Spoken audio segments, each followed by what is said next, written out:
What's up, everybody? Dog 1985. There's levels to this quick video for you guys tonight. I was live on stream today playing some Death Stranding, which is probably I don't know how to describe this game. It is an addicting guilty pleasure because if I explain to you what the game is about, it's not gonna sound fun. And I don't even know if I would describe this game as fun. The gameplay loop is phenomenal. I guess I don't know. It's just like delivering packages. It is a walking simulator or a driving simulator or a FedEx simulator. It is that. It is that. But regardless, not what the video is about. I was streaming the game and shout out to the chat. People hopped in the chat and somehow, some way, we started talking and the chat started arguing about. I don't want to say arguing. Is arguing harsh? Debating between console and PCs and the question is, should you get a PC this next generation coming up? Now, before I say anything, I want you to go ahead and leave a comment and let me know if you're already thinking about getting a PC next generation over getting a console and why. Or vice versa. If you're like, nope, I'm sticking with console regardless of what Xbox is doing, regardless of what Sony is doing, I'm sticking with console. Okay. So a few things we need to talk about and we need to see how we feel about it. Number one is we'll talk from the PlayStation side because the PlayStation side is going to be the easiest. Okay. We know that PlayStation this generation ended up being the console that really cared about power, which is ironic because at the beginning of the generation it was the Xbox Series X, but now PlayStation came out with a mid-gen refresh, which is the most powerful console. So in the end, PlayStation ended up this generation being the manufacturer with the most powerful console, right? Which we didn't know at the beginning of the generation, okay? But we know this now, all right? With that being said, it would be safe to assume that there's going to be another PS6, which is going to be more powerful than the PlayStation 5 Pro. Now, if that's the case and you're a PlayStation gamer, what would make you go to PC if anything could? Now, shout out to my big bro, Puerto Rock 77. He has said that if PlayStation goes day and date with PC, meaning dropping their games day and date in PC, that he would go the PC route. I myself have advised him against saying that. I think he should wait and see what happens because I think it's inevitable and PlayStation will go day and date on PC. That's my belief, that's my opinion, and I could be totally wrong, and it's okay if I'm wrong. It's okay, that's fine, okay? But we'll find out. I think they will, though. You can argue that PlayStation, well, actually, it's not even an argument. PlayStation has already done day and date with PC. There are games that did come out this generation already, and they were day and date with PC. They're just being selective. Same thing like Xbox is being selective with what games go to PlayStation, whatever.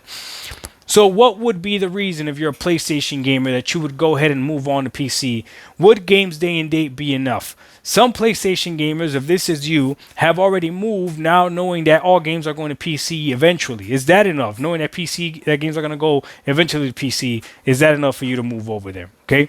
Now for my Xbox gamers, if you're an Xbox console gamer and you haven't already moved to PC, what is holding you back from moving to PC, or what would make you go to PC? This next generation, you already know that all these games are going to go to the PlayStation 5, PlayStation 6, whatever the case may be, but you learned that this generation, so you could have moved to PC already. Why haven't you? That's just my question. What is it that the reason why you're staying with the console and all that other stuff? We can talk about power and we can talk about convenience, and each one has their pros and cons. Got to give a shout out again to my dude, VG Fight School. He spoke about it in his video, in one of his videos. He was very honest. There are benefits to having a console.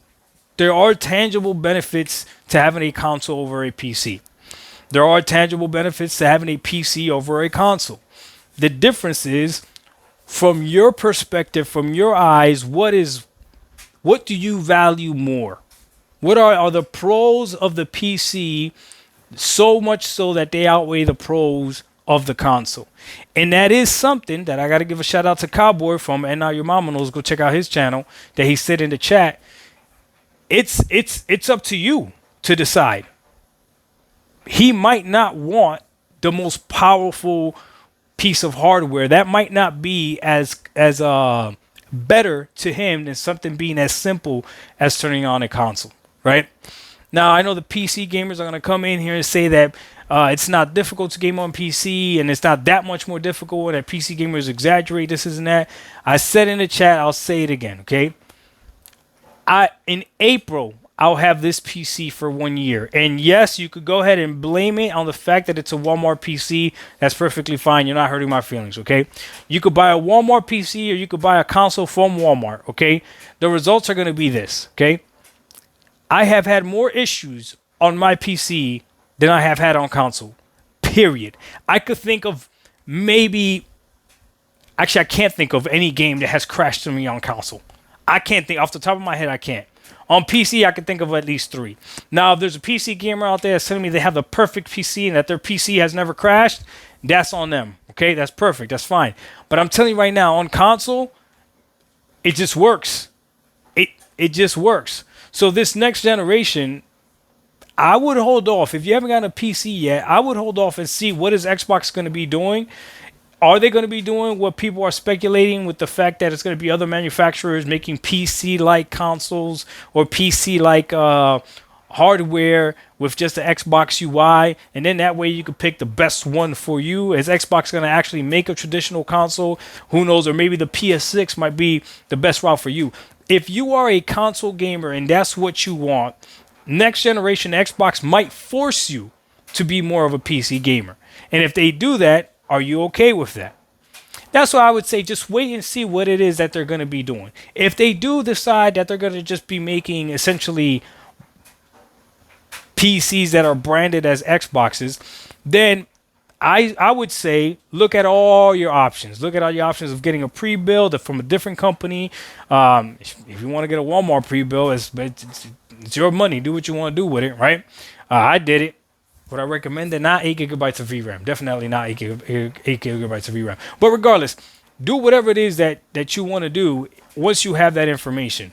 But to blatantly say, no, I'm just going to go straight to PC next generation, I don't think you should. If you're going to go to PC next generation, then I think you should go to PC now. There should be enough evidence, or you should see what's happening now that should compel you to move to PC already. If you haven't moved to PC already and you're on Xbox, I would say stick with Xbox, wait to see what they do, and then from there you can make that decision and go from there. What is more powerful? Listen, as someone that now owns a low-end PC, I can tell you this.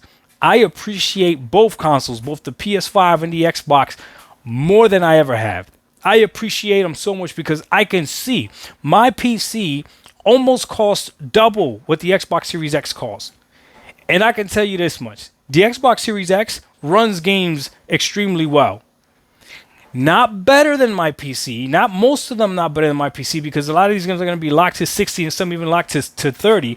But when you're playing a game like Avowed, right? I don't know what it is. Maybe it's just my PC. That's fine. Blame it on my PC. I know people are going to say Avowed just didn't work on my PC. It would crash. I would have to adjust settings here and there. And I just didn't feel like I didn't feel like putting in that work. I know that if I would have played Avowed on the Xbox, I wouldn't have had that issue. I know I wouldn't have, right? But then again, when I played Hellblade 2, I wanted to play it. I didn't want to play it at 30 frames. My PC was able to do that. The Xbox couldn't do that. Or at least they didn't unlock the game to allow it to do that. I don't know if Hellblade 2 is unlocked on Xbox now, right? So there's different things that you got to weigh. Again, the PlayStation gamer, if you're a traditional console gamer, PlayStation looks like they're going to continue giving you the traditional console, right? There's no reason for you to believe that they won't give you a traditional console. If you're an Xbox gamer, you don't know what the next console is going to be.